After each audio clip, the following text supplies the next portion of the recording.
Bueno, pues ya estamos aquí en otro programa más de Fotos, Reporteros MX y Periodistas Unidos. Hoy es 18 de noviembre de 2020. Soy Alejandro Meléndez desde la Ciudad de México, aquí en Coyoacán. Pues sigue bajando la temperatura, el frío está todo lo que da. Y bueno, mi querido Jorge Meléndez, ¿cómo vas? Que te cambiaste de locación.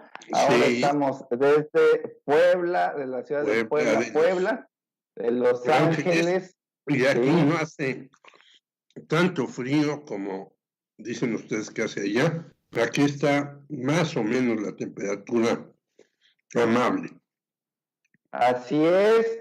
Y bueno, mi querida Karina, ¿cómo estás? Allá, ¿cómo está el frío desde la colonia de Doctores en la Ciudad de México? Mucho frío. Yo tengo mucho frío, y como estoy en el cuarto piso, la verdad es que sí pega fuerte el viento. Entonces, ahorita tengo así como que las manos un poco ya bastante frías y las rodillas, que pues ya la edad también pesa. Ahorita traigo mantita en las piernas y toda la cosa para que se caliente mientras estamos aquí en el programa. Así es. Y bueno, pues ya estamos aquí en nuestra nueva emisión y bueno, pues todo lo que ha estado fuerte el día de hoy es el tema que vamos a tocar, pero más al rato con el general Gallardo de Cienfuegos, que ya va a regresar a la Ciudad de México. Está esto pues candente, pero bueno, tendremos a un gran especialista en este tema para ver qué nos comenta, porque pues finalmente ha sido un intrincado fuerte esto de Salvador Cienfuegos, que venga acá. También han mencionado mucho lo de los jueces que cambiaron en Estados Unidos, pero bueno, lo tendremos más adelantito esto. Pero tenemos un texto que va a salir mañana en Periodistas Unidos sobre Ricardo Salinas Pliego. Y bueno, queremos un poquito platicar sobre este texto de Jorge Meléndez. Cari, tú ya lo tuviste la opción de leerlo, lo leíste por ahí. Sí, la verdad. ¿Qué piensas? Y luego para que pasemos con George, que ya tiene como más cosas puntuales, ¿qué piensas de este texto sobre Ricardo Salinas Pliego y todo lo que ha sucedido en pues, Banco Azteca y todas sus cuestiones que tiene ahí de Electra y demás? Lo primero que pensé antes de cualquier cosa Sí, fue, sí. es un buenazo el George. O sea, la verdad es que sí, me encanta Gracias. la redacción, me encanta la forma de contar la trama, ¿no? Porque además, pues es como, es todo un enredo de este personaje de Ricardo Salinas y todo lo que ha hecho con el poderío de ser también pues, uno de los hombres más poderosos, de tener unas de las empresas más importantes a nivel nacional y que son pues, de las que tienen ganancias multimillonarias, ¿no?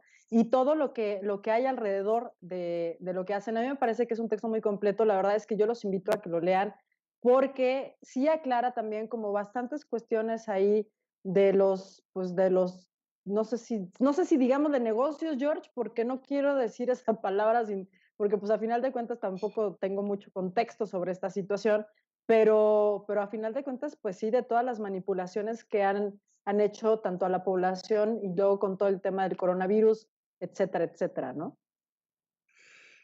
Pues yo creo que este señor ha hecho prácticamente lo que ha dado de la gana. Hay que recordar que cuando matan a Paco Stanley, él personalmente sale a decir que pues no hay derecho ni libertad, ni no sé qué, y casi pide que derroquemos a Cuauhtémoc Cárdenas, que en ese entonces era jefe de gobierno del Distrito Federal. Pues no se le hace nada al señor Salinas, y luego hace 4 años después una toma del Canal 40. El Canal 40 hay que decir que era de Javier Moreno Valle.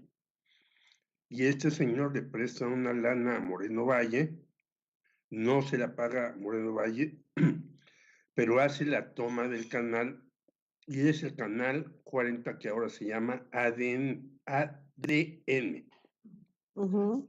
Y yo creo que esta es una de las acciones más terribles que ha habido en la radio y televisión del mundo, no digo mexicana. ¿Quién se puede apropiar de una radiodifusora o un canal? Bueno, solamente yo recuerdo hace muchos años, quizás en los años 25, 26, como un par de comunistas mexicanos asaltaron XCW para difundir un mensaje. Pero difundieron un mensaje, no tomaron la radiodifusora. Y luego ha habido tomas de radiodifusoras en diferentes partes de la República.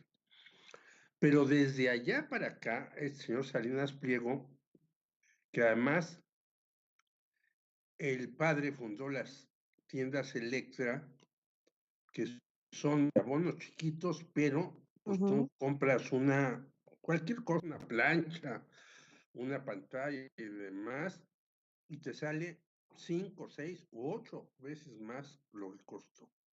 Porque esos de los abonos chiquitos son precios grandísimos.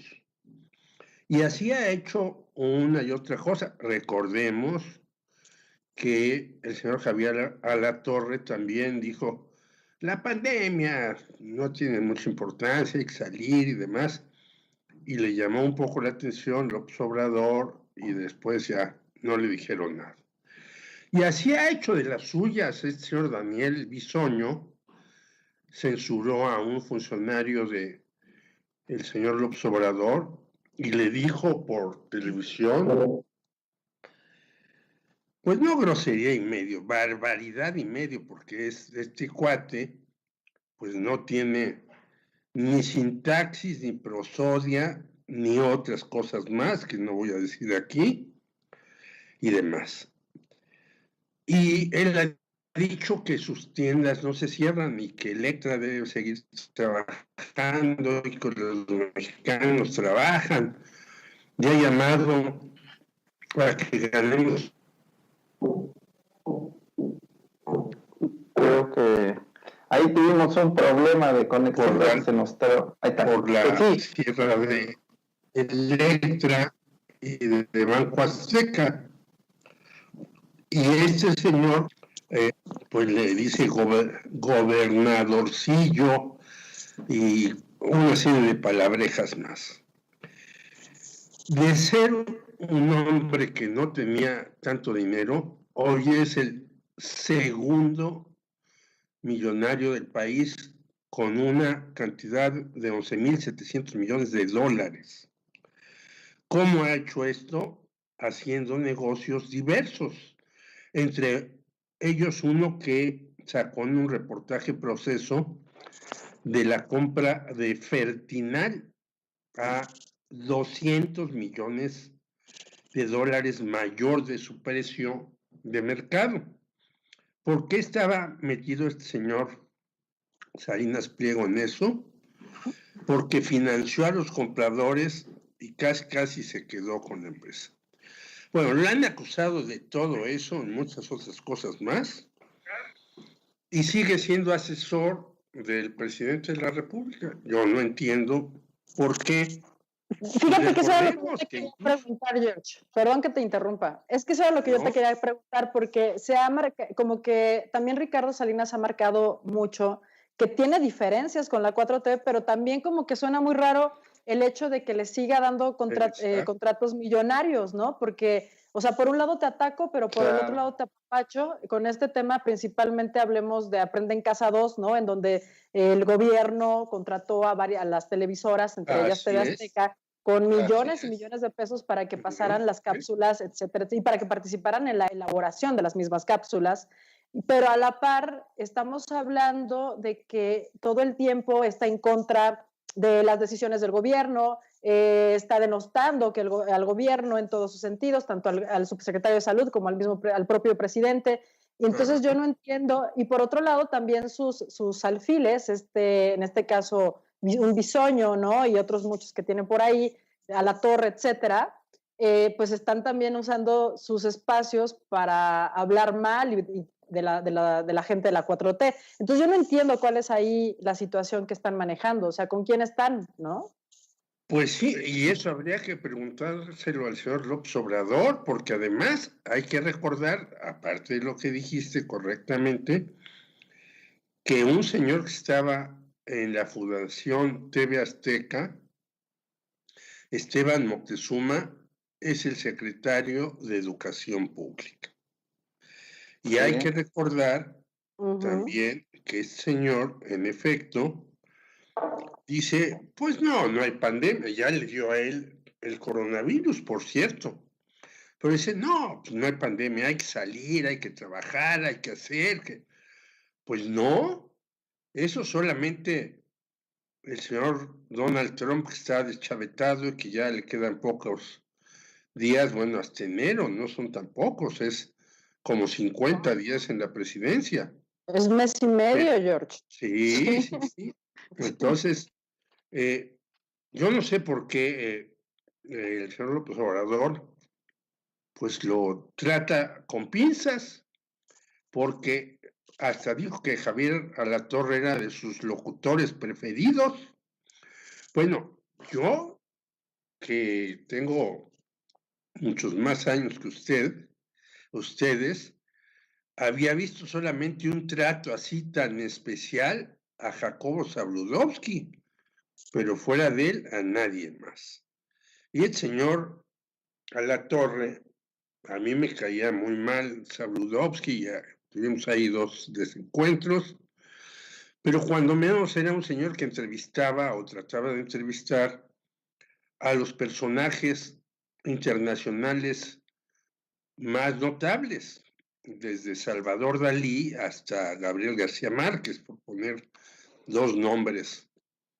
El señor Alatorre no ha entrevistado a nadie importante en su vida, solamente a los nacionales.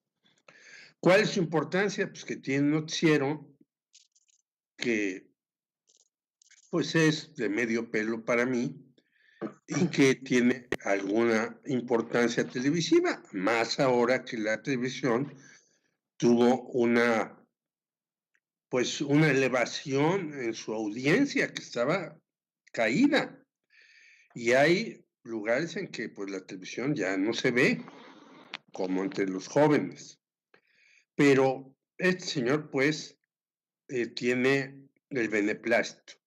Recordemos también que, por ejemplo, cuando Fox fue en TV Azteca donde dijo la famosa frase de hoy para el debate que se hizo ahí. Entonces, pues tiene o mucha audacia o sabe los secretos Era lo que te iba a decir. de O las algo les personas, conoce. y entonces las personas de los que saben los secretos, pues les da miedo. Como yo no tengo cosas que ocultar, ni financieras, ni de otro tipo, pues yo no tengo ningún temor en decir quién es este señor, pero mucha gente sí como que le teme a este tipo, ¿no? Y creo que es un pésimo ejemplo para una democracia en cualquier parte del mundo. Bueno, hasta ya algunos presidentes se han enfrentado a los medios, no solamente Donald Trump. Y yo creo que es un momento ya en ponerle un alto a este cuate, porque hace lo que le da la gana, dice lo que le da la gana, plantea lo que le da la gana, y no en aras de la libertad, porque dijo cuando lo de Bisoño, no, yo creo que está bien lo de Bisoño, porque es parte de la libertad de expresión. Pues no, la libertad de expresión también tiene sus límites, y yo no puedo en ni en otros sitios donde estoy insultar a nadie, ni decir... No, porque además aventó una ahí alegata de insultos, le dijo mediocre, le dijo pobre, o sea, bueno, una cosa espantosa de Bisoño, que además después sí se disculpó supuestamente, pero aún así, pues la verdad es que oso y qué feo, y eso no, digo, completamente de acuerdo contigo, George. Sí, y recordemos nada más rápidamente que nosotros en Periodistas Unidos también hemos replicado el reportaje de Proceso cuando Así es. lo censuraron a Proceso porque el señor Ricardo Salinas Pliego dijo que este reportaje desprestigiaba y atentaba el honor y la buena reputación. Entonces, bueno, pues se tomó la decisión de muchos medios solidarios reproducir este reportaje para que no pudiera estar censurado. Entonces, bueno, también ha atacado a la prensa, es un cuate que ataca continuamente pues a cualquier persona que pues le diga algo en contra.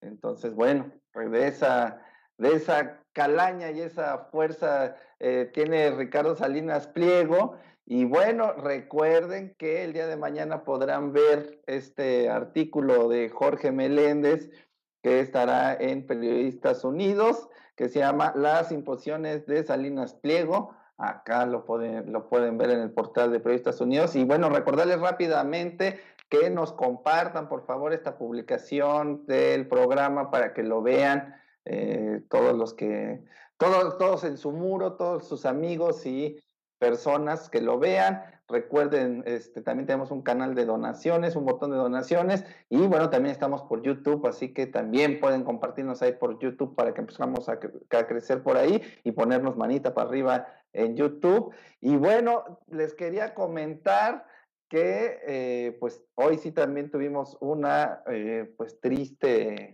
noticia. Murió Candelaria Beatriz, hermana de Andrés Manuel López Obrador.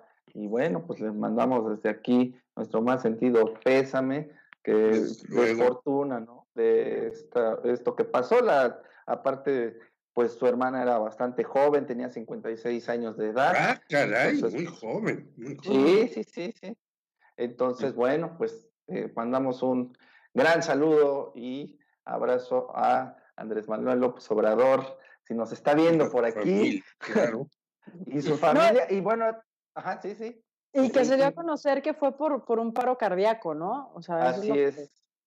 Porque se especulaba ahí y al parecer el presidente salió corriendo ahí deprisa porque la mañanera la hizo más corta, de hecho. La hermana vivía en Chiapas, ¿no? Hasta donde tenemos entendido. Entonces, pues allá fue donde sucedió toda la cuestión. Y también hay un tema ahí medio extraño porque en el 2000, bueno, no extraño, más bien en el 2012, la hija también de la hermana de López Obrador había fallecido. Entonces, pues qué lamentable, la verdad, la situación para la familia. Ojalá que pues tengan pronta recuperación en este sentido y pues que nuestro más sentido pésame también para todos ellos, ¿no? Sí, total y absolutamente. Absolutamente. Por cierto, Víctor Ugalde nos manda abrazos a todos. Luis Enrique Olivares, saludos, queridos amigos. Les mandamos muchos abrazos y saludos a ellos. Y bueno, les queremos comentar también que en Periodistas Unidos subimos una nota que nos hicieron llegar de nuestros amigos de Quintana Roo. Esta nota de Rafael Martínez, de Cancún, y bueno, lo que nos expone, y si lo queremos decir para darle seguimiento a lo que había hecho Alex Castro también, de lo que estaba pasando en Quintana Roo, es que pues abandonaron el gobierno a una de las periodistas que fue baleada ese día en la protesta, en el mitin, y bueno, la periodista Cecilia Soto, quien el pasado 9 de noviembre recibió un tiro en la pierna al cubrir la manifestación en contra de los feminicidios en Quintana Roo, expresó su condena en contra del gobierno del estado al sentirse utilizada por funcionarios que al salir del hospital se tomaron la foto con ella para subirlas a sus redes y anunciar que contarían con el total apoyo para su recuperación. Y bueno, después de esta foto no sabemos nada de estas autoridades. Entonces, pues pedimos, por favor, que las autoridades pues tomen este caso, porque una cosa terrible es irse a tomar la foto y luego pues no hacer nada. La compañera pues sigue con este problema grave en su pierna. Entonces, bueno, pues pedimos a las autoridades, ya reportamos esto en Periodistas Unidos y ojalá hagan caso para ayudar pues al gremio, porque esto de verdad que es terrible. Y además que fue una irresponsabilidad de la policía de Benito Juárez, o sea, en Cancún. Entonces, si ellos son los responsables, porque ellos son los mandos de las Fuerzas Armadas, pues deben reparar cuando menos, la, pues la lesión y todo lo que le hicieron a esta compañera, pagarle los gastos y pagarle la indemnización necesaria, etcétera. Sabemos que los reporteros en algunos estados ganan verdaderamente una miseria.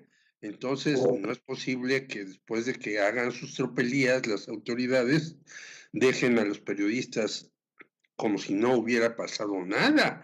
No se está hablando que, pues ahora sí se van a perseguir a los culpables y demás. Entonces, creo que esto es una irresponsabilidad total de las autoridades de Quintana Roo de todos los niveles. Completamente, George, es un abuso además también, ¿no? Porque, digo, si están ellos encargándose de proteger y darle servicio a esta chica, porque pues obviamente trae una lesión grave, ¿no? Que sí puede poner en riesgo su vida, sin duda, y hacer este tipo de maniobras y después dejarla ahí, y digo, bueno, la verdad es que tendrían que tener una gran justificación para haber hecho algo así, aunque yo creo que las autoridades tendrían también que tener la prudencia para decir, oigan, ¿en qué momento se mueven cuando están llevando a una lesionada que además es periodista, que estuvo ahí con ustedes, etcétera, ¿no? Porque la abandonan, en fin. Claro. Así es. Bueno, y esta noticia que, bueno, ya tiene desde la semana pasada, pero queríamos comentar, es de Roberto Sandoval, exgobernador de Nayarit, pues ya también tiene orden de captura. ¿Cómo ven esto, mi querida Cari? Pues fíjate que sorprendente, porque además es un tipo que tiene por lo menos nueve órdenes en su contra, ¿no? Una de ellas del estado de Chihuahua, que a mí me tiene sorprendida por tráfico de ganado, además. O sea, la verdad es que, es que está vinculado con todo. Está vinculado con delincuencia organizada, con tráfico de ganado, ¿no? Obviamente, ilegal, ¿no? Claro. Con desvío de recursos públicos. Y bueno, o sea, tiene ahí, y además, o sea, lo que a mí me parece más sorprendente es que existan tantas acusaciones en su contra y el tipo esté prófugo, ¿no? De la justicia. Sí, es correcto, porque además hay que recordar que está detenido en Estados Unidos su ex procurador Eduardo Beitia, mejor conocido como el Diablo, que estaba metido con todos los narcotraficantes y que hacía en Juárez. Y cuando fue a Gringolandia, pues allá lo apañaron, como se decía hace muchos años atrás, y lo dejaron en la cárcel. Y este señor ha cantado pues en todos los tonos, creo que se sabe todas las canciones de Los Malosos, y seguramente alguien que sabía todo esto era su jefe, el gobernador Roberto Sandoval. A mí también, como dice Karina, me parece extrañísimo que hubieran aprendido al señor Beitia y a este otro hombre, pues lo dejaran como si nada, pasearse ahí por todos lados, y ya tenía, en efecto, es de estos sujetos que les gusta tener, aparte de ganado de registro, como se llama el ganado, para que después lo maten y sean unas carnes muy costosas, una caballeriza de caballos finos, de carreras y demás. Entonces, todo un sujeto totalmente señalado por todo el mundo como un rufián, y no le hacía nada. Pues qué raras cosas ocurren en nuestro país, que a este tipo de personajes no les hagan nada, y a otros, como nuestra compañera periodista Benito Juárez Cancún, pues la dejen en el abandono, ¿no? Mientras a unos pues les dan carta blanca para que hagan tropelía y media. Pues ya vimos el señor Javier Duarte, que ya está enojado y ya quiere hasta decir toda la serie de tranzas que hizo con Peña Nieto, ¿no? Así está este país, de convulso y de difícil en toda una serie de situaciones.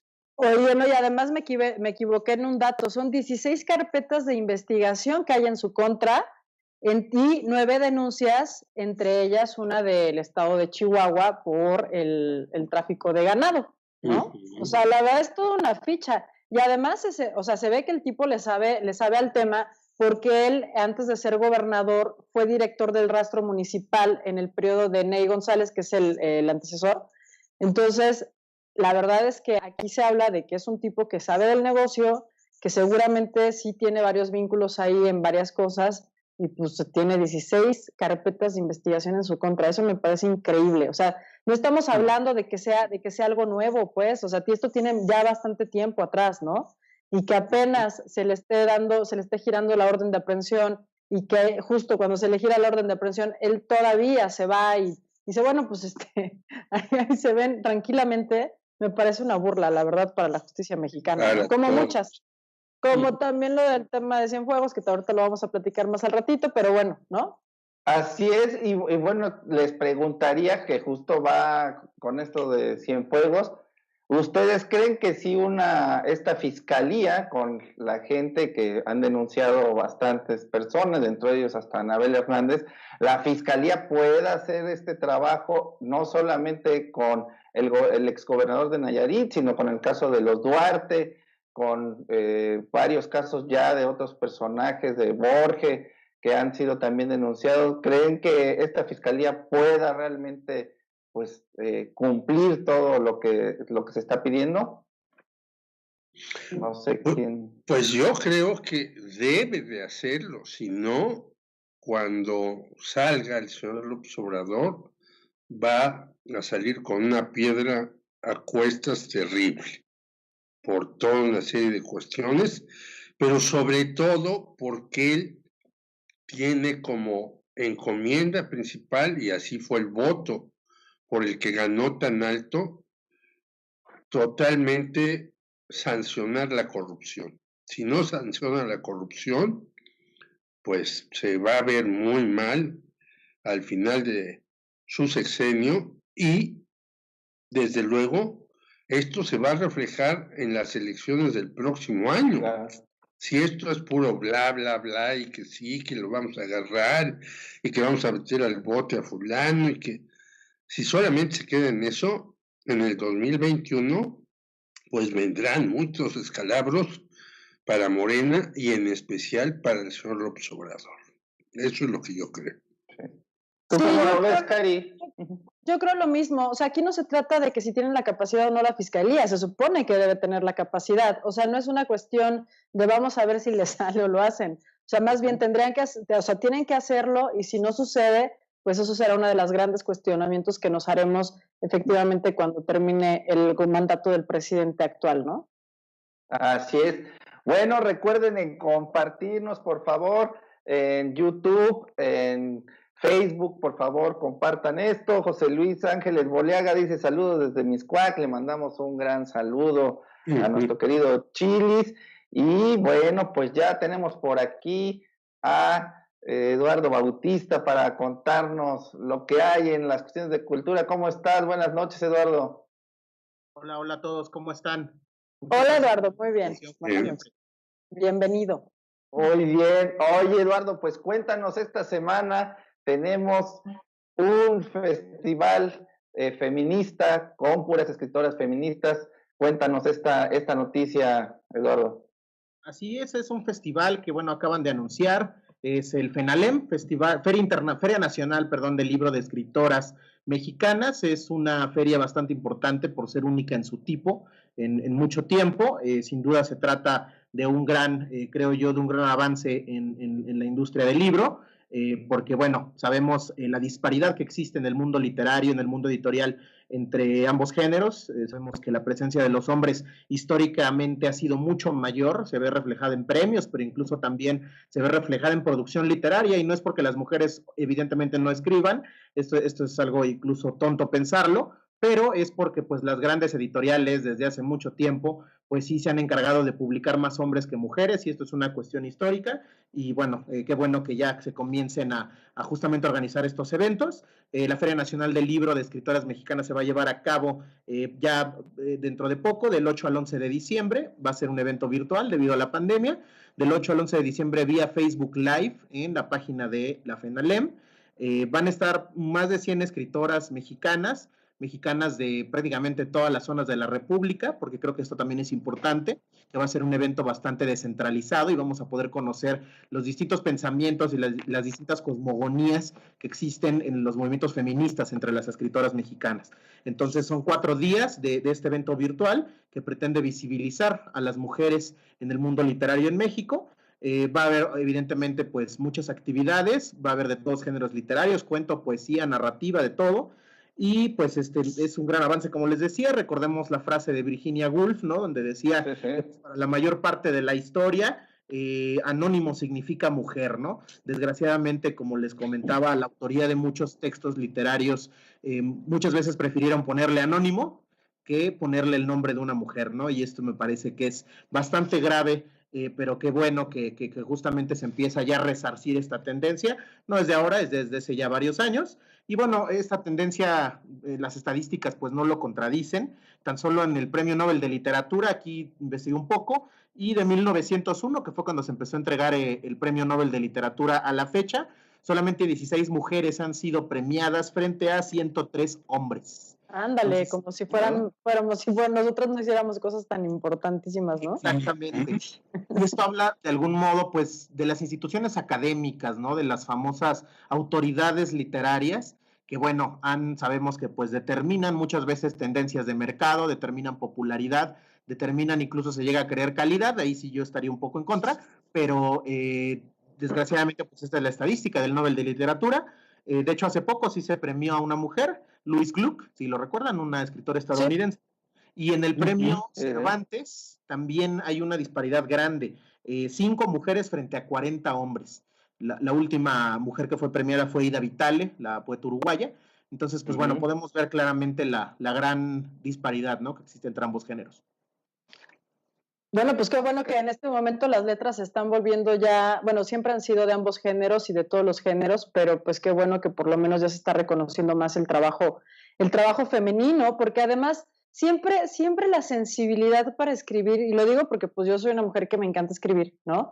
Entonces la sensibilidad que tiene la mujer para escribir sobre los mismos temas, pero con esa otra visión y con esa otra profundidad, la verdad es que sí cambia la perspectiva de los textos, sí cambia la perspectiva de muchos contextos, de muchos acontecimientos, ¿no? También. Entonces, qué bueno y qué importante que estas mujeres hagan esta feria feminista, además, ¿no? Entonces, me parece que es un proyecto súper importante e interesante para poderlo conocer y saber qué hay en esos estantes, ¿no? ¿Qué es lo que se está ofreciendo de literatura feminista en ese sentido, ¿no? Está buenísimo. Me parece buenísimo.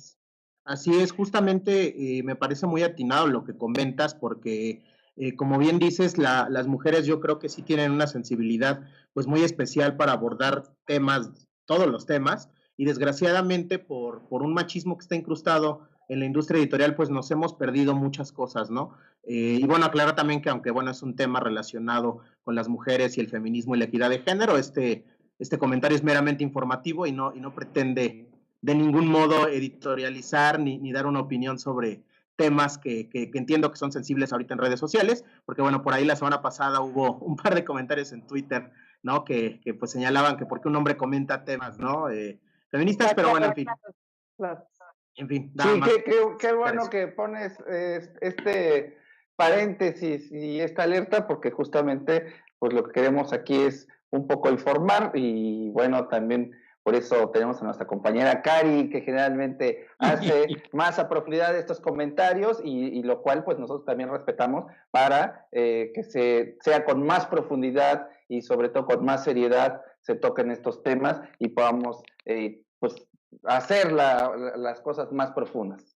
Y además yo creo que, sí, George, adelante, perdón. No, yo quería decir que últimamente en de las encuestas que se hacen, en periodismo están muy arriba las mujeres, y doy varios nombres: Carmen Aristegui, Lidia Cacho, Daniela Arrea, Marcela Turati, Anabel Hernández, etcétera, etcétera, etcétera. En el propio periodismo ya se nota que las que han hecho investigaciones más de fondo, sobre todo en estos temas tan candentes como es el narcotráfico, las mujeres han sido mucho mejores que los hombres para abordar estos asuntos. Claro. Y también veo que entre las nuevas novelistas hay un montón, y entre las poetas también, que son muy destacadas. Yo quiero decir que últimamente no he leído tanto. Antes me dedicaba más al periodismo cultural y leía más este tipo de cuestiones, pero he visto nombres por ahí de poetas y de escritoras muy jóvenes y muy diversas, y creo que están abriendo pasos a codazos, a golpes, a patadas, porque en efecto, como dice Eduardo, la industria editorial y las ferias y demás le dan preeminencia, no sé por qué, a los hombres, sin que algunos de ellos sean tan buenos como en calidad como las mujeres. Así es. Y bueno, mi querido Eduardo, ¿quién es Francisco Brines, el poeta ganador del Premio Cervantes 2020? Cuéntanos. Así es, pues, como saben, se anunció el ganador del Premio Cervantes 2020, el premio literario más importante del mundo de habla hispana, del mundo en español. Y pues sí, Francisco Brines es un poeta que quizás no es muy conocido en la región de América Latina y en México. Fue un premio que, digamos, se quedó con una localía, ¿no? Es un premio, es un escritor pues muy español, ¿no? Evidentemente muy popular en toda la península ibérica, pero que en México no ha tenido tanta resonancia. Pero bueno, creo que vale la pena conocerlo. Es un poeta valenciano, es alguien que además dedicó su premio a todos los lectores de poesía. Él dice que están en peligro de extinción, porque sí hay que mencionar que casi todos los premios literarios usualmente se dan a la narrativa. La poesía ha quedado un poquito al margen en ese sentido, ¿no? Muchas veces no que se valore, pero sí se ha dado cierta preponderancia a los escritores, que publican novelas, que publican cuento, y la poesía sí ha quedado un poquito marginada. Ignoro por qué sea, alguna vez lo platicamos en un programa de Periodistas Unidos, y creo que también la industria editorial tiene que ver mucho, no invierte tanto en poesía, desgraciadamente, pero bueno, él dijo una frase muy, muy, muy interesante hace poquito, dijo que la poesía es de quienes la leen. Entonces, esto sí nos deja también a pensar, ¿no? Que la poesía, a diferencia, creo yo, de la narrativa, sí da más permiso a la interpretación del lector, ¿no? Sin duda alguna, incluso hace volar un poco más la imaginación. Esa es al menos mi perspectiva, esa es mi opinión, porque bueno, en la narrativa ya hay códigos hechos, ya hay una historia ligada, ¿no? Y salvo que haya giros narrativos, en realidad la novela es como es y punto. Pero en la poesía sí da chance a un simbolismo, a un grado de interpretación mucho más amplio y mucho más profundo. Entonces me parece que este premio Cervantes está dedicado pues a la poesía, evidentemente, y nuevamente yo sí creo que también a la canción, ¿no? Porque Francisco Brines es alguien muy cercano al mundo de la canción española, es un hombre que creció además en la mitad del franquismo, allá en España, un hombre que vivió la dictadura de cerca, que perteneció a la generación de los 50 en España, y que bueno, definitivamente tiene mucho que aportar para quienes lo quieran leer. Y también como dato curioso, tiene una biblioteca de 30,000 libros solamente de poesía, para darnos un poco la idea, ¿no? Solo de poesía. Quisiera conocer, Dios. Sí. Se criticó un poco este premio. Sí. Casi todo lo que hay, porque en efecto, poesía, nada más una acotación.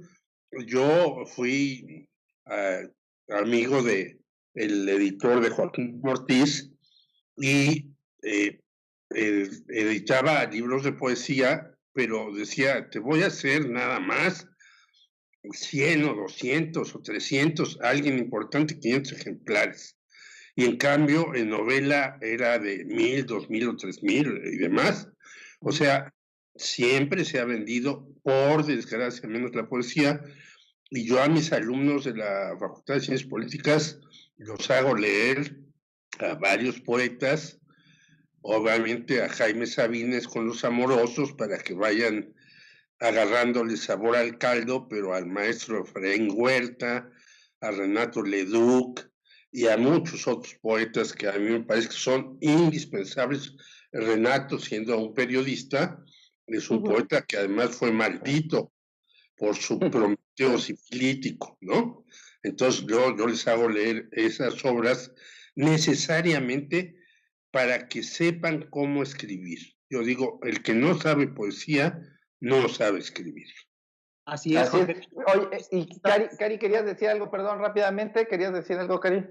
Sí, que deberíamos de invitar a poetas mujeres para que también participen en el programa, que fíjate que, o sea, igual, ¿no? Volvemos a lo mismo. El ganador del premio, pues es un hombre, poeta, sí, qué padre, tiene 3,000 libros, digo, 30, ¿cuántos? 30,000 libros de poesía, padrísimo, pero sigue siendo hombre, ¿no? Entonces, me encantaría que un premio como es de ese nivel, de esa envergadura, se lo lleve una mujer. Y yo conozco varias poetas mexicanas que no son súper famosas, pero que tienen unos grandes textos y que me gustaría presentarlos para ahora que si hacemos un evento así con otras chicas poetas, porque la verdad es que son tan valiosos, ¿no? Son tan valiosos que ahí es cuando dices, lo que pasa es que les hace falta la promoción, ¿no? Y les hace falta que las ayuden a salir adelante y destacar y que las empiezan a conocer en el gremio y pues que lleguen a esos niveles, ¿no? Eso es lo único que falta. En fin. Pues tomaremos la palabra, le hablaremos a nuestra querida Jocelyn Pantoja para ver si organizamos un encuentrito aquí de puras poetas y que tú lo moderes, mi querida Cari. Ahí te echamos ese trompo al dedo. Y yo me quedo con porque también me interesa. Sí, pues sí, por supuesto. Bueno, pues ahí tenemos a los dos moderadores. ¿Sí? Así es, me parece muy bien. Don Eduardo Bautista y doña Karina Álvarez. Y que no digan que Alejandro, que no somos yo somos, sí, espectadores. Exacto, les echamos porras. Pero, mi querido Eduardo, ¿querías decir algo más sobre este tema? Sí, no, nada más mencionar que justamente fue, o sea, esta crítica que comentaron, sí fue hecha, de por qué otra vez un hombre, y también porque finalmente Francisco Brines sí pertenece a una generación muy conservadora de autores españoles, ¿no? Pues es miembro de la Real Academia Española, que sabemos que esta institución ha estado metida en problemas porque aún no acepta el lenguaje inclusivo, hay un debate al respecto hace ya un buen rato. Entonces, esta crítica ha sido muy sonada en todo el mundo, y creo que sí, el premio Cervantes tendría que cambiar un poquito su tendencia de galardonados. Nada más quería comentar eso. De acuerdo. Perfecto. Oye, y bueno, los Caifanes van a hacer 3 autoconciertos en la Ciudad de México. ¿Dónde van a hacer? Cuéntanos todo esto. Ya tuvimos unos conciertos del Tri, tuvimos conciertos de Moderato, que creo que no fueron, la verdad, tan... pues llevaron tanta gente, fueron tan grandiosos y espectaculares, pero bueno, ahora vienen los de Caifanes. Cuéntanos dónde va a ser y cómo está esto. Así es, pues 3 presentaciones, 3 autoconciertos de Caifanes en estos shows que son ya para no tan jóvenes, ¿no? Oye, yo estaba pensando en parecemos nubes, ¿no? Sí, justamente. Canciones que, bueno, acompañaron, creo yo, a muchas generaciones, pero pues aquí nuevamente creo que está la cuestión de qué tan viables son los autoconciertos. A mí me parece que es una opción, ¿no? Pero a mí en lo personal, la verdad, no me gusta. ¿Vería Caifanes nuevamente? No lo sé, porque además pues, los he visto en vivo ya últimamente, y la verdad es que no sé, no siento que Saúl Hernández ya no canta, o sea, hay que decirlo también. Sí. Saúl Hernández ya no canta, Saúl Hernández además, bueno, el autotune ahí que utiliza en su micro es bastante obvio. Creo yo que la última presentación que dieron los Caifanes habrá sido en un Vive Latino, que no tiene hace mucho, y su nuevo sencillo de Heridos, la verdad es que creo que dejó mucho que desear, incluso hubo abucheos, yo estuve ahí, los escuché hasta atrás, ¿no? Entonces, eso creo que sí da un poco de qué hablar, pero bueno, para quien quiera ir, Caifanes va a tocar en la curva 4 del Autódromo Hermanos Rodríguez los próximos 10, 11 y 12 de diciembre. Pues es decir, ya falta muy poquito, prácticamente 15 días. Es un concierto que obviamente la preventa ya saben por dónde va a ser, por Ticketmaster, es la misma empresa Ocesa la que organiza estas presentaciones. No Coyoten. Perdón. Sí, sí, claro. Sí. Y es importante también señalar que los autoconciertos tienen reglas, o sea, tampoco puedes aplicar el auto sardina. Creo que sí hay un número determinado de personas que pueden abordar el coche. No puedes bajar, se supone que no puedes bajar del coche, pero la verdad es que la gente sí se baja. En teoría, por medidas sanitarias, pues no tendrías que bajarte. Entonces, pues si van, yo recomiendo que no se bajen para guardar distancia y evitar contagios. Como sabemos, pues estamos en un semáforo ya prácticamente rojo, que es naranja por cuestión económica, pero sabemos que es rojo, al menos en temas de salud pública. Entonces, pues vuelvo a repetir las fechas, 10, 11 y 12 de diciembre en la curva 4 del Autódromo Hermanos Rodríguez. Caifanes, sin Alejandro Markovich, evidentemente que Alejandro Markovich ya no está en el grupo desde hace algunos años por los problemas internos que tiene con Saúl Hernández, pero pues quien quiera ver todavía a Saúl ya en su etapa, pues vamos a decirlo, su etapa de despedida. No tan, en sus años ya no tan mozos, pues adelante, ¿no? Oye, Ale, pero yo te quería preguntar porque tú le diste cobertura al concierto de Moderato igual así en coche, ¿no? A ver, yo tengo aquí dos dudas. Una, tú que yo sé que has cubierto, pues no sé si 100 conciertos sería poquito, ¿no? Pero que sí tienes una gama amplia de cobertura de conciertos y que este es el primer concierto que te toca así. Uno, ¿cómo es la cobertura periodística? Porque sí creo que es importante también. ¿Qué tan cómodo es estar en esta cobertura? Y dos, también eres un gran melómano. Yo te conozco como un gran melómano que además siempre te ha fascinado todo este tema de la música, etcétera. Entonces, también tú cómo sentiste ese concierto así en coche. Sí, pues la cobertura, la verdad es un poquito lo que dice Eduardo. Pues al principio dijeron que nada más era con un lente largo desde el coche donde nos habían designado los lugares y al final pues todo el mundo se bajó, todo el mundo, como la gente se bajó a una cierta zona, sobre todo los que estaban en la zona de hasta adelante, porque van dividiendo los que pagaron pues mayor dinero, tienen la zona de hasta adelante y hay alrededor de 3, 4 zonas para verlo. También depende mucho, porque es un escenario cuadrado, entonces, pues generalmente dan el concierto hacia un lado en específico donde está la gente que más pagó y luego van rotando para los otros lados donde cuesta menos el boleto, pero bueno, en la zona donde más se paga, pues ahí la gente sí se bajó hasta adelante, estuvo, entonces pues los medios de comunicación también pues nos pegamos hacia la valla, lo que sí no había era...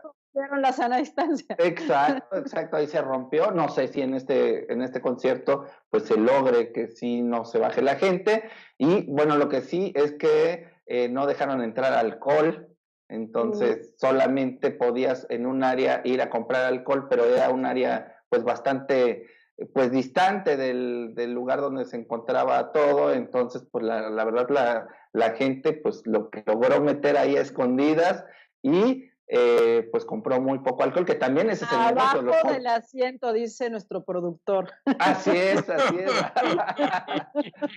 Sí, y tiene la razón, porque la escondieron porque revisaban cajuelas, pues gente ya traía ahí el cartón y pues se los quitaron. Entonces, al lado de la batería, aunque se caliente. Tengan cuidado porque pues les pueden quitar su cartón, nada más ya les damos ahí el pitazo. Y bueno, pues finalmente, pues te digo que solamente algunos que pudieron, pero bueno, esta venta de alcohol también es lo que deja mucha ganancia en los conciertos, pues en realidad en los vives latinos y eso, la venta de cerveza es la que realmente... Hacer tu hilera de vasos, eso es lo que pega en el Vive Latino, o sea, ¿no? Claro. Y ahora, bueno, la verdad es que el sonido en el concierto que yo estuvo muy bien. en el área, vuelvo a insistir, porque nosotros estábamos en el área como de donde estaba la gente que más pagó. No sé en realidad cómo se oía en los otros lados, porque te digo que está dividido en 4 partes. No sé si en las otras partes, que yo creo que ha de ser difícil mantener ese sonido para que se oiga bien en las 4 partes. La verdad, ahí sí te fallaría si decirte, porque nosotros nada más pudimos estar en esa zona, no nos pudimos mover a las demás zonas a oírlo, pero lo que sí es que en la zona, pues VIP, como dice George, y donde estaba la gente que más pagó, pues se oía bastante bien el concierto.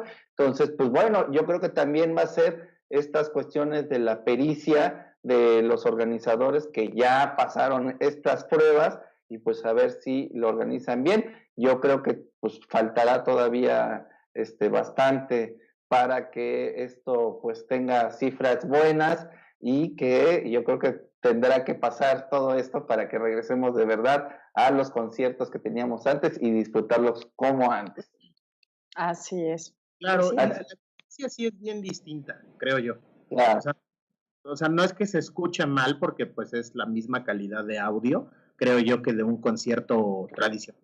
Pero sí, por ejemplo, no sé, la experiencia de estar como en masa, ¿no? Como en especie de comunión que creo yo generan todas las presentaciones en vivo, pues sí cambia drásticamente. Al menos no, pues es que el coreo, ¿cómo le coreas, mi Lalo? ¿No? Exacto, y bueno, eso te quiero decir que el grupo sí lo que estaba como triste, porque no oía los gritos de la gente. Entonces, bueno, pues todo el mundo apagaba y prendía el celular, luego prendían y apagaban las luces, y tocaban el claxon cuando terminaba una canción.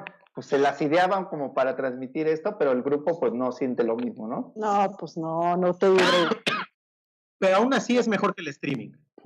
Sí. Estoy completamente de acuerdo. Oye, y mi querido Eduardo, sindicatos del INA y del INVAL se manifestaron contra el proyecto Chapultepec, este proyecto, pues, que ha sido bastante criticado. Así es, pues los sindicatos principales del sector cultura, específicamente los del Instituto Nacional de Antropología e Historia y del Instituto Nacional de Bellas Artes, pues publicaron un comunicado en el que pues se mostraron en contra de la decisión de la Cámara de Diputados de aprobar el presupuesto, que como sabemos pues contempla muchos recursos para el proyecto Chapultepec, pero pues no para los programas estatales, los programas locales y los programas incluso federales en muchos de ellos de la cultura. Es decir, se dio mayor importancia a un proyecto que sabemos que trae orden y dedazo desde Los Pinos, a realmente pues programas que además han existido toda la vida, ¿no? Programas culturales, y pues esto va un poco en contra de la narrativa que ha manejado la Cuarta Transformación de promover derechos culturales entre toda la población en México, ¿no? Y no nada más a la parte que siempre ha sido privilegiada, porque hay que decirlo, que es la Ciudad de México, ¿no? Entonces, pues nuevamente esta destinación mayoritaria de recursos al proyecto Chapultepec, que encabeza, como sabemos, el artista Gabriel Orozco, pues tuvo mayor preponderancia para el gobierno de Andrés Manuel López Obrador que otros programas. Entonces, pues los sindicatos se manifiestan. De por sí ellos ya desde hace tiempo habían externado que no les alcanzan los recursos. Sabemos que hubo recortes en gastos operativos del 75%, y esto se ha mantenido y al parecer será la tendencia en 2021. Y pues ese es el punto, que cómo se va a garantizar realmente el funcionamiento del engranaje cultural en México con un presupuesto que, además de que disminuyó, pues justamente tiene una inequidad, ¿no? Una inequidad en destinación de recursos. Pero pues así es, en esta carta que emitieron al Pleno de la Cámara de Diputados, está dirigida específicamente al señor Sergio Mayer, que sabemos que es el presidente de la Cámara de la Comisión de la Cultura, de la Comisión, perdón, la Comisión de Cultura y Cinematografía, ¿no? De la Cámara de Diputados. Pero pues bueno, ahí está la queja de los sindicatos, que también tienen lo suyo, que también han tenido muchas críticas, pero pues sin duda no solo ellos, también investigadores, también profesores, mucha gente del sector cultura ha externado esta idea, ¿no? En Radio Educación estamos muy quejosos porque nos volvieron a disminuir nuestro presupuesto como por 8ª vez, y entonces pues ya la gente no aguanta, ¿no? Claro. Claro, claro. Y aquí el punto creo que también es cuestionar un poco por qué es por capricho presidencial, porque sí me atrevo a decirlo, por qué se destinan más recursos. O sea, es que ese es el asunto. Y sobre todo eso, que no se está realmente cuidando esta idea descentralizada de la cultura, de la que sí se ha venido hablando y de la que justamente Andrés Manuel se quejaba durante los sexenios panistas y priistas. ¿No? Y como bien dices, cuando de repente tienes exceso de dinero, pues te puedes dar el lujo de hacer cosas, pues hasta yo diría locas, ¿no?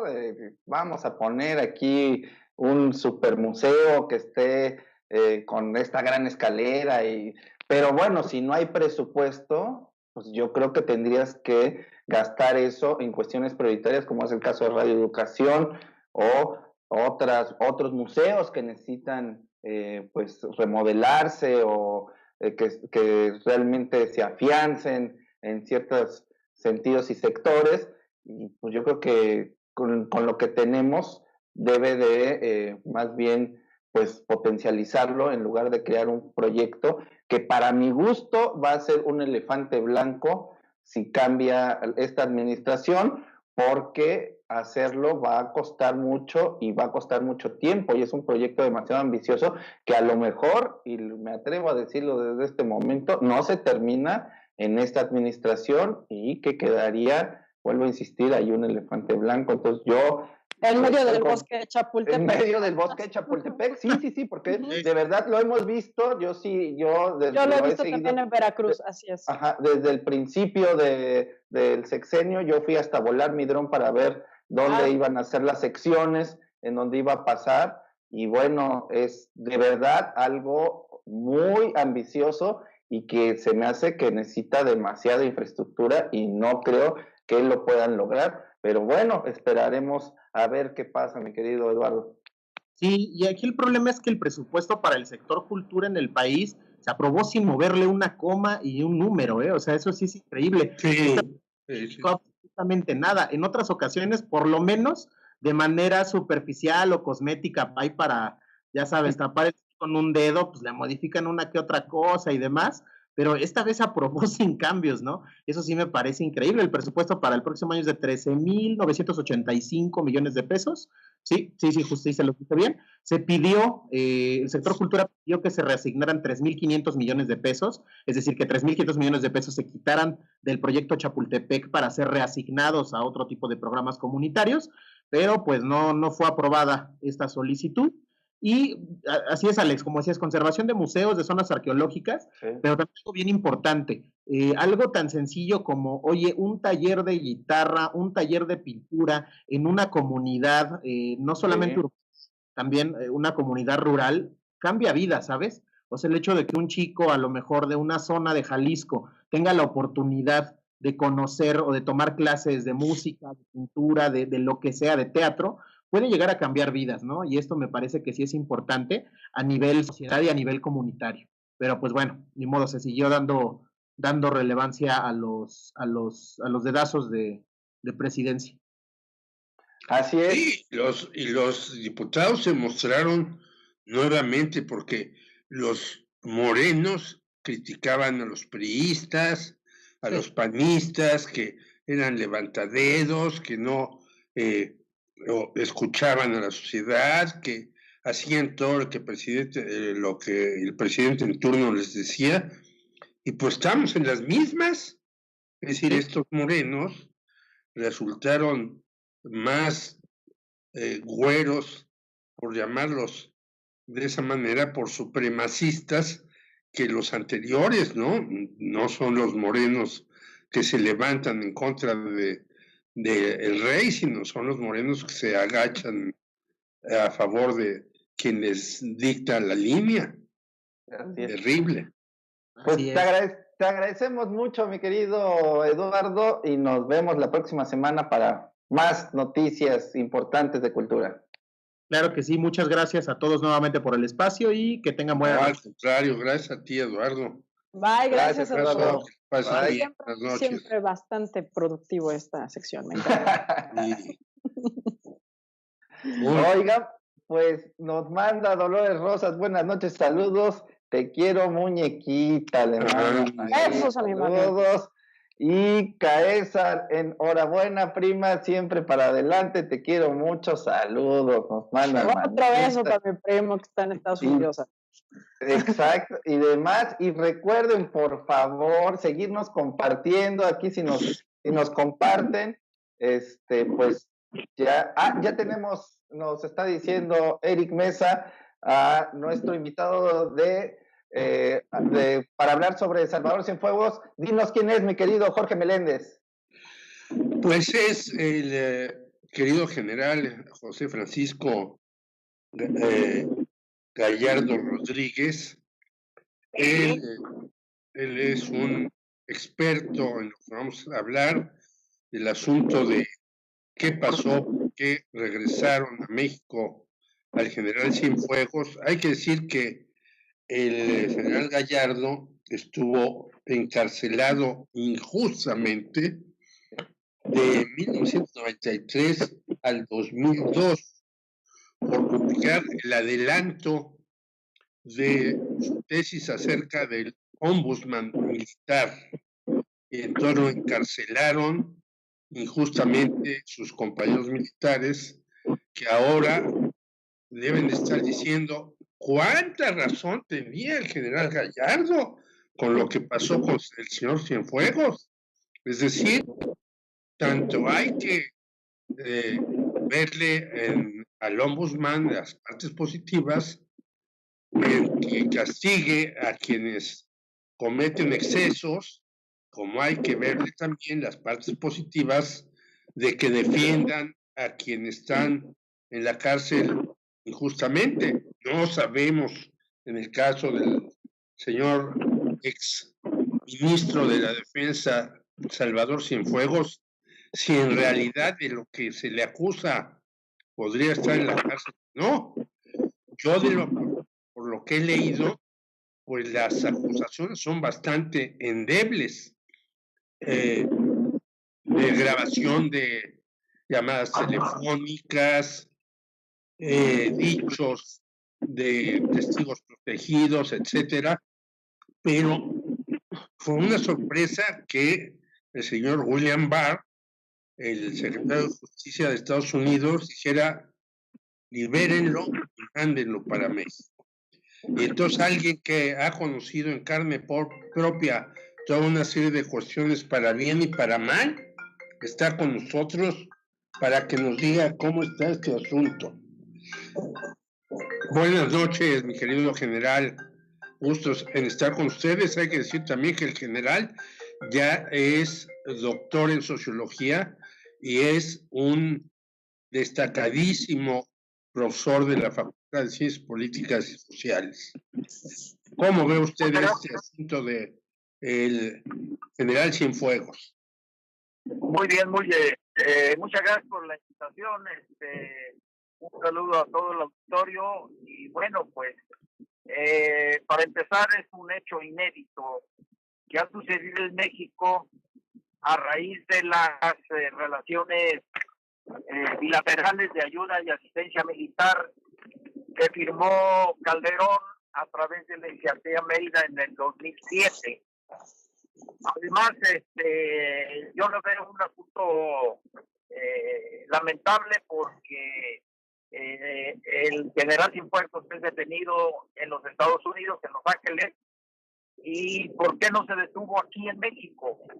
Bueno, porque sabemos perfectamente bien que en México no hay un Estado de Derecho y no hay justicia, hay una justicia selectiva que sigue al enemigo político, al estudiante, a los que hacen huelga, a los que protestan. Se ha detenido a una persona que sea responsable de algún crimen o de algún desfalco al Estado o al erario. Entonces aquí tenemos que ver estas aristas, como dije, que se desplazó a Mérida. El gobierno de la República, a través de la Cancillería, alega que no se les avisó, que están muy sentidos, que están muy enojados y que aparte de ello se violó la soberanía de México.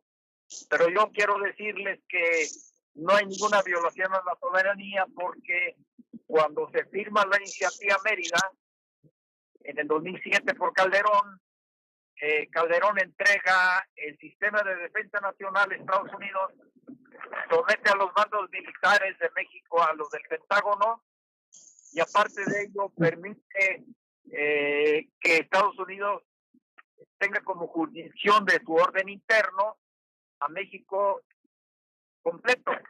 Por lo tanto, nos convertimos en un protectorado, y ahí, desde mi punto de vista, ahí hubo una cesión total de soberanía.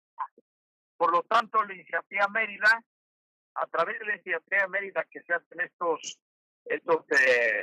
sistemas de cooperación para anticrimen, no es una violación de soberanía. Lo que pasa es que están molestos porque a través de esta detención hay un destape de involucramiento de varios altos mandos militares en el tema del narcotráfico. Recordemos que en el ejército, mejor dicho, en todos los ejércitos del mundo hay cadena de mando. Por lo tanto, si la cabeza está coludida, muchos de los mandos militares deben estar coludidos, y se toma como emblema del ejército a Cienfuegos, y ningún militar nos podemos jactar de ser emblema del ejército. El ejército es una institución que nos dimos los mexicanos para la defensa nacional y la protección de nuestro territorio. Es el sostén del Estado de Derecho, se supone.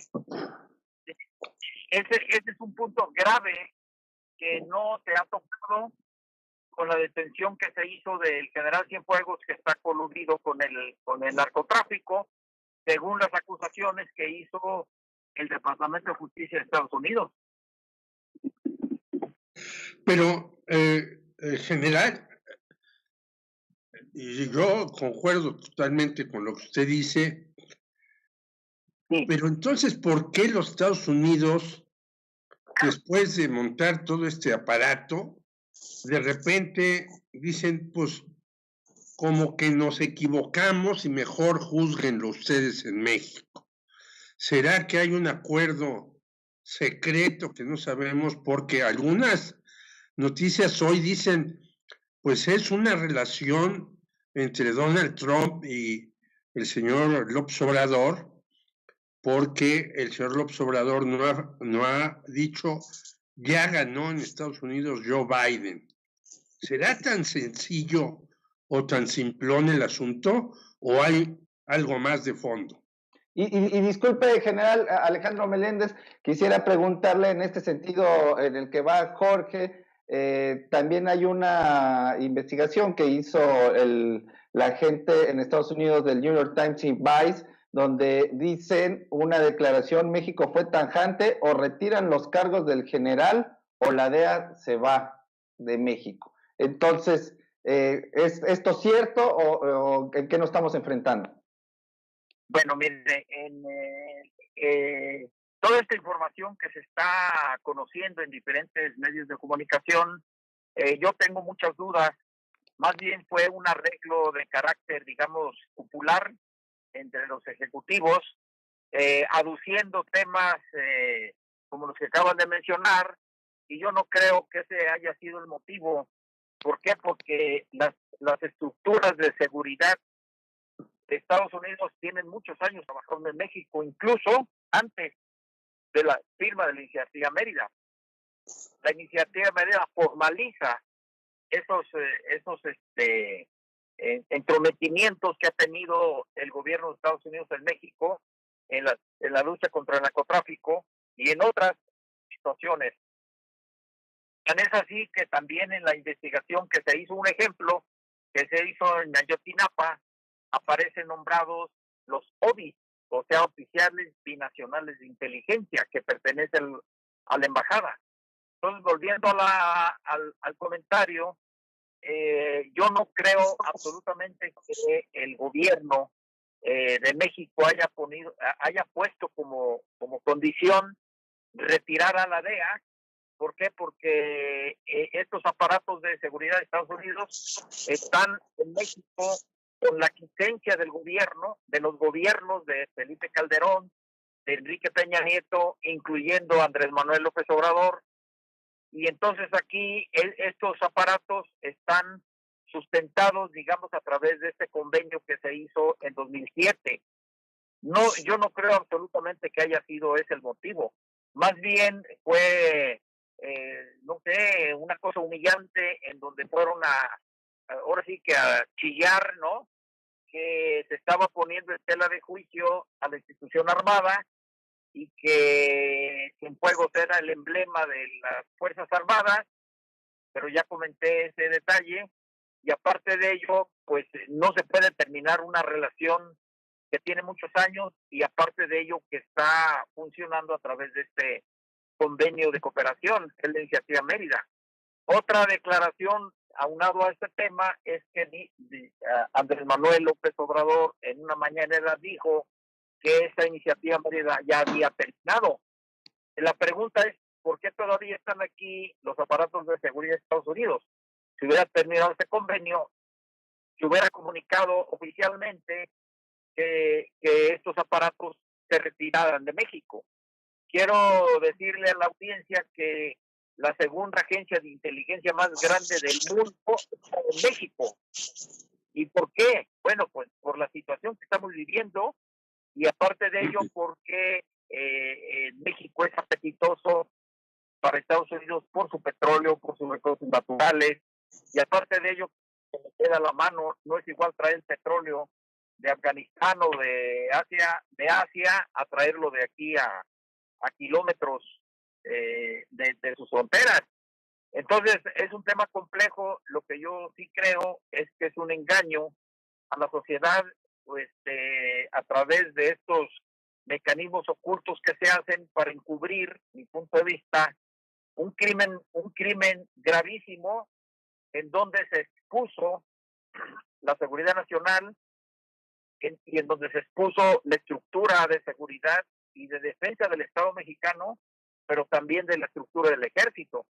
Entonces, pues es un tema muy complejo que vamos a ver si es cierto que los aparatos de justicia y de procuración en México de justicia van a tomar acción. Y nada más les quiero decir una cosa. En la época de Enrique Peña Nieto, el general Cienfuegos impulsó una reforma al Código de Justicia Militar, en concreto el artículo 275, que dice que trata sobre traición a las Fuerzas Armadas. Se dice a grandes rasgos lo siguiente: todo aquel militar coluda con el crimen organizado o falsa información será sancionado de 10 a 70 años de prisión y baja de las Fuerzas Armadas. Yo quiero ver a ver si es cierto active los aparatos de Fuerza y lo aplique a este comando militar que está señalado y coludido con el narcotráfico. Entonces, vamos a ver si es cierto. Y no, en ahí se comenta. General, buenas noches. Le saluda Karina Álvarez. Yo le quiero poner aquí una declaración que hizo la Fiscalía estadounidense ayer, que dice: Estados Unidos ha determinado que consideraciones de política exterior sensibles e importantes tienen mayor peso que el interés del gobierno en mantener la persecución penal del acusado bajo la totalidad de la circunstancia y por tanto requiere desestimar el caso. O sea, ¿a qué se refiere esto? O sea, esto es debido a las consideraciones de política exterior sensibles e importantes. No dice cuáles, ¿no?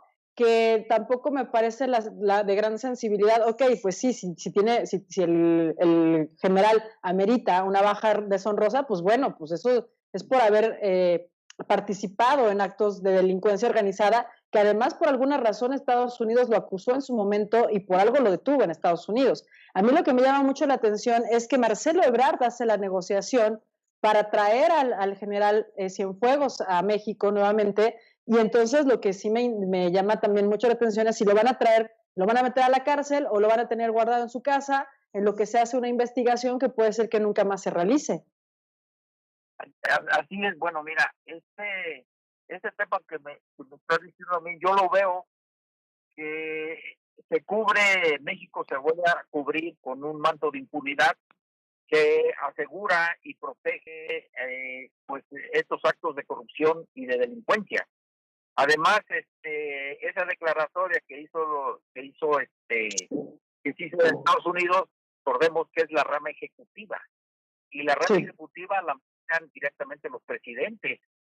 Entonces, si automáticamente se retiran los cargos, pues los jueces tienen que cesar esta investigación porque se acaba la materia de investigación, pero ese convenio, según la información que yo tengo, dice que el general Cienfuegos va a quedar a disposición de las autoridades mexicanas, pero a través de los cargos que se le hicieron en los Estados Unidos.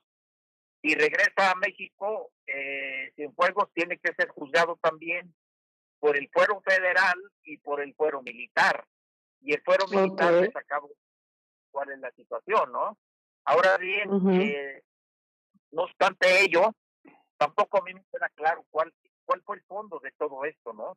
Lo que yo sí sé es que había una digamos, descontento en las cúpulas de los mandos militares, porque como ya sabemos, esta investigación también involucra a otros generales del ejército. Sin embargo, no obstante que hay un desconcierto en los mandos medios y en la tropa, también hay una, digamos, aceptación de que si cometió un delito el general Cienfuegos sea juzgado conforme a las leyes del fuero militar. ¿Por qué? Porque este fuero militar se ha aplicado severamente a muchos militares que han sido acusados por narcotráfico, y como que mi jefe que me mandó a combatir el narcotráfico y caí en desgracia por este delito, es el que lo promueve.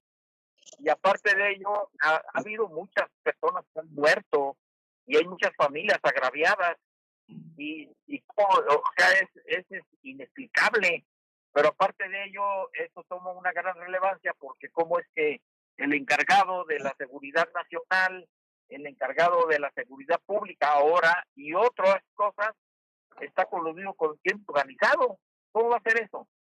Entonces, es un tema muy complejo, pero también pone en la mesa de discusión una oportunidad histórica para que la actual administración de fondo le meta la mano al ejército, lo reestructure, haga un nuevo sistema de cuadros, nombre a un secretario de Defensa Civil para evitar esos problemas y reestructure las 3 Fuerzas Armadas y en una zona de defensa nacional, y aparte de ello que el secretario de la Defensa sea un civil y que el ejército sea operado por un Estado Mayor conjunto.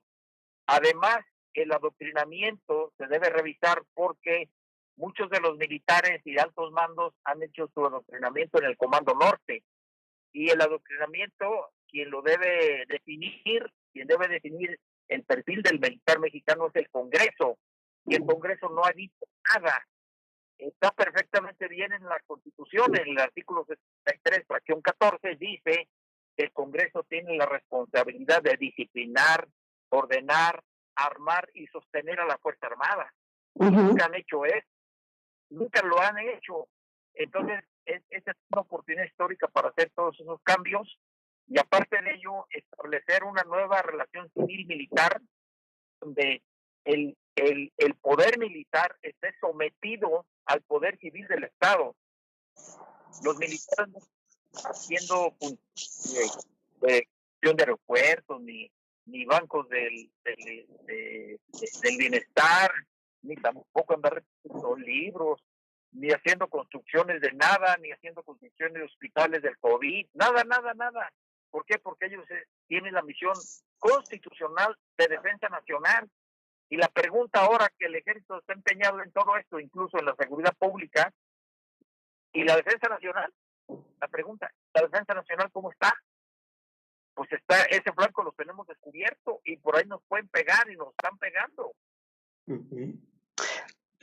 Oiga, general, pero pues hemos visto casos como el de Quirós Hermosillo y de Acosta Chaparro, que los agarraron con los narcotraficantes, después los liberaron y luego ellos eran los enlaces entre los narcotraficantes y algunos políticos.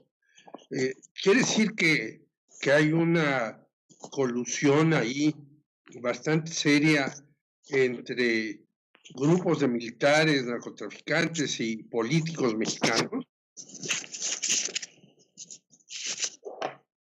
Bien, mira, esto que estás comentando, cuando el ejército ciertamente comenzó a participar en la seguridad pública, todo el mundo lo dijo, es riesgoso.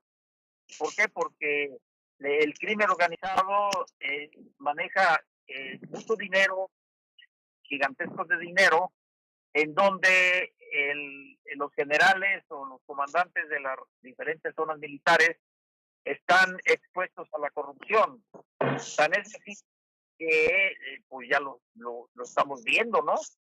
Y aquí el asunto, el tema de la infiltración que ha tenido el crimen organizado en el ejército, no es la policía, es el ejército. Y el ejército debe estar ajeno a estos vaivenes. ¿Por qué? Porque estamos hablando de la seguridad nacional. Y el ejército debe tener un tratamiento de carácter constitucional, en donde el manejo de las Fuerzas Armadas que hace el Poder Ejecutivo sea supervisado por la Cámara de Diputados en el manejo del presupuesto, o de los presupuestos que se dan al ejército, y la Cámara de Senadores en el tema de organización, equipamiento del ejército, y además la Suprema Corte de Justicia de la Nación debe estar vigilando que todas estas estructuras que manejan el ejército sean acordes y respetuosas de los derechos humanos, pero también con el tema de seguridad. Entonces, es un tema bien complejo, pero ahora con esta situación está sobre la mesa, está abierto el sistema y ojalá que la actual administración no la deje pasar. Y lo que yo veo, por esto, es que Andrés Manuel lo va a dejar pasar. Entonces, ¿qué falta que pase una cosa tan grave como lo de Ayotzinapa, como lo de Tlatlaya y ahora la infiltración del ejército en las cúpulas del poder político y militar, para que esto cambie? ¿Qué más falta? Esta es la oportunidad histórica para hacerlo. Para que yo no lo haga, pero como yo lo dije, lo dudo. Sí, es una oportunidad histórica y más cuando sabemos que, bueno, México tiene una historia en sus cuerpos militares, en su cuerpo militar, en donde se ha comprobado, y no por mí, sino por un chorro de más personas, investigadores, en donde el ejército ha estado coluido siempre, o de buena parte, con el narcotráfico, ¿no? Ahora, mi pregunta es, ¿esto es un regalo será un regalo más bien de Trump para el presidente, el hecho de haberle dejado así como de, bueno, pues gracias por no aceptar la derrota, el triunfo de Biden, gracias por estar sometido a mis órdenes, gracias por no meterte con los gringos como te habías dicho que te ibas a meter? ¿No será como les compensamos un poquito políticamente por todo lo que ha hecho López Obrador con nosotros en estos últimos meses? Bueno, mira, yo no creo que sea a tal cual así un regalo, ¿no? Yo más bien creo que hubo un arreglo que fue muy empujado, digamos, o presentado por el actual gobierno de esta administración, y aparte de ello, desde el punto de vista del asunto de Trump, es porque pues él ya sabe que se va a ir el día 20 de enero, y pues yo creo que no puede cargar con todas estas situaciones, porque esto se lo iban a cargar a él, no al que entra. Y aparte de ello, lo lo que está haciendo es pues tapando todos los agujeros que pueda tapar para salir lo menos responsable cuando ya se vaya, porque le estaban imputando ahí, según la información, obstrucción de la justicia, obstrucción para la contabilidad de votos, acusaciones falsas para entrometerse en los asuntos electorales, etcétera, etcétera. Y eso pues son asuntos graves, ¿no? Que tienen que ver con los aspectos democráticos. Entonces, más bien yo creo que es eso, que no quiere dejar cosas pendientes. ¿Por qué? Porque pues son actos de mi punto de vista de corrupción, ¿no? Y bueno, se pone también en tela de juicio los aspectos de justicia y el sistema de justicia estadounidense, que supuestamente es un ejemplo a nivel mundial. Entonces, tiene que ver también con el debido proceso y con todas las actitudes que puede tener la autoridad en México para no dejar impune esta situación. Yo veo un riesgo a futuro, que si la actual administración no hace lo correcto, no deja impune este asunto, en un futuro, cuando todas estas personas que están ahorita en el poder, ya sean civiles, los pueden detener por las mismas acusaciones que le están haciendo a Cienfuegos, por conspirar y por no haber hecho, cuando pudieron, lo que tenían que hacer para evitar los flujos de drogas a Estados Unidos, que los Estados Unidos siempre han dicho que ellos tienen muchos muertos. ¿Por qué? Porque en México permite el paso de drogas, pero eso pues es relativo también. Pues menudo problema tiene el señor López Obrador y el fiscal general Gers Manero y hasta Marcelo Ebrard, si esto sale mal, general Gallardo, porque pues el cobro de facturas va a ser muy oneroso para nuestro país. Así es, ese es el punto precisamente. Pero yo también lo que veo es que los órganos un ejemplo, no es posible que los servicios de inteligencia del Ejército, ni de la Marina, ni de la Policía, ni la actual esta organización de inteligencia que hizo Andrés Manuel, se hayan dado cuenta o no hayan percibido que había una investigación en contra de un alto mando militar que manejó al ejército en el sexenio pasado. ¿Cómo va a ser eso? ¿Cómo va a ser posible? ¿Qué quiere decir esto? Que los aparatos de seguridad del Estado mexicano no están funcionando, ni siquiera los del ejército ni los de la Marina. Esa es una situación grave. Es una situación grave. ¿Por qué? Porque la otra pregunta, esto nos da que estamos viviendo una crisis humanitaria. Esto nos da que ese es el motivo por lo cual no se puede parar la expansión del crimen organizado y del narcotráfico. ¿Por qué? Porque esos aparatos no funcionan y deberían funcionar para generar información que permita la toma de decisiones dentro de la seguridad nacional, los aparatos de seguridad nacional y la policía, que es un sistema que debe operar a través de una política criminal que yo no la conozco en México. Entonces, este tema hace un efecto de tres bandas, ¿no? En donde abre muchos aspectos. Este tema de inteligencia que yo le estoy mencionando, yo nunca he visto en México que se hable en el Congreso, por ejemplo. Según la ley orgánica del Congreso existen como 52 comisiones, ¿no? Comisiones de salud, de educación, de defensa nacional, de migración, etcétera, bla, bla, bla, 52. No existe una comisión de inteligencia. Entonces, ¿quién controla o quién supervisa los sistemas de inteligencia en México? Pues nadie. Por eso tenemos un sistema de espionaje en vez de un sistema de inteligencia. Y ese es otro tema también con este asunto. Pues creo que le dio también al clavo muy bien, general Gallardo, con esta cuestión que bueno, que Marcelo Ebrard también se quiso ahí lavar las manos un poco en la mañana del día de hoy después de que se enteró de esta detención por la prensa y que bueno, para un canciller esto es realmente terrible. Y bueno, pues recordemos también el tema migratorio que se sorteará también durante toda esta administración de Joe Biden y pues vendrán otras cosas más que si no tenemos este sistema, como usted dice, de inteligencia, pues será difícil poder resolver varias cuestiones y esperemos que ahora que esté Salvador Cienfuegos, pues la justicia pues haga su trabajo. Pero bueno, se nos acabó el tiempo, mi querido general Gallardo, y lo estaremos buscando más adelante, pues para ver este desenlace sobre este caso, y le agradecemos mucho su estar esta noche con nosotros y habernos tomado la llamada. Muchas gracias, un saludo a todo el auditorio y un abrazo. Gracias por la invitación. Gracias. Buenas noches, general. Esté bien. Gracias. Dios. Pues terrible asunto que nos va a dar para reflexionar muchos días más. Y yo creo que sí hay que seguirlo paso a paso porque es un tema que puede ser una bomba explosiva de larga dimensión.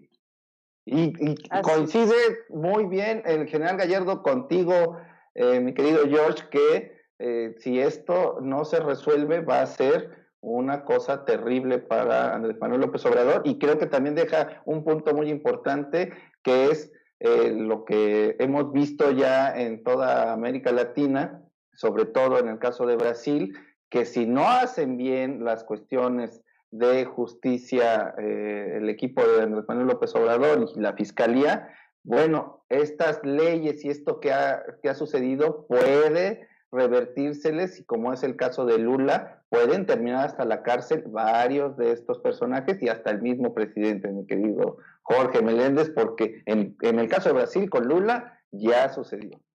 Así es, hay que estar muy pendientes, la verdad es un tema que sí es como para que lo estemos, para que no lo perdamos de vista, más como ciudadanos también, porque eso nos va a hablar mucho del tipo de política que estamos viviendo y cuáles son tal vez los acuerdos que se están llegando en este gobierno, de los cuales pues desconocemos muchas cosas, ¿no?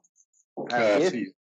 Y bueno, pues ojalá esta cuarta T voltee a ver al sur para tomar estas alertas y que no les vaya a suceder lo mismo.